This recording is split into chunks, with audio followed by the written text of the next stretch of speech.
Hi guys, welcome to the video on how to prepare a wet mount microscope slide and also how to focus a microscope. So there's just a couple simple rules to both of these, but the first part is going to really help you get some really good slides to view some really neat specimens this year. And focusing a microscope is actually really important. It's amazing how many students have a little trouble with that. So there's just a few simple rules to help you guys get started. So first we'll talk about rules when really working with microscope slides and preparing a wet mount. First of all, a lot of students have a lot of trouble getting a really good view on glass slides, and I think most of the time it's because they don't clean the slides first before they use them.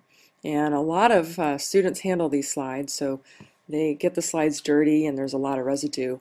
But if you can just simply clean the glass slide with using soapy water or ethyl alcohol, it cleans it really well.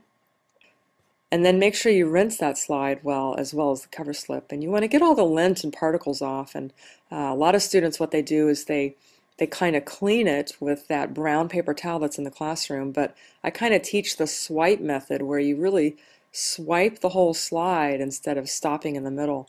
And that way you don't have a lot of little particles on the middle of the glass. So I'll show you that in the classroom when we start working with microscopes. And the other thing is you want to handle glass slides and cover slips just touching the edges. Otherwise you'll get fingerprints all over them, and instead of looking at really neat specimens, you're looking at your fingerprints. So when making a wet mount, we are usually looking at organisms or objects that are actually suspended in a solution.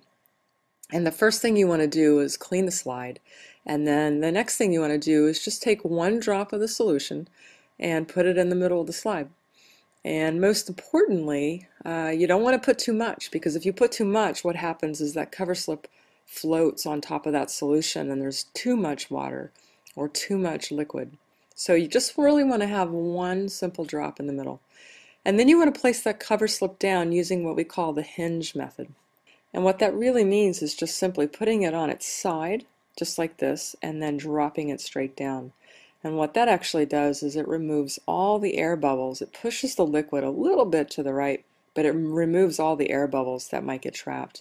And that's so you're not looking at air bubbles, you're actually looking at the specimen.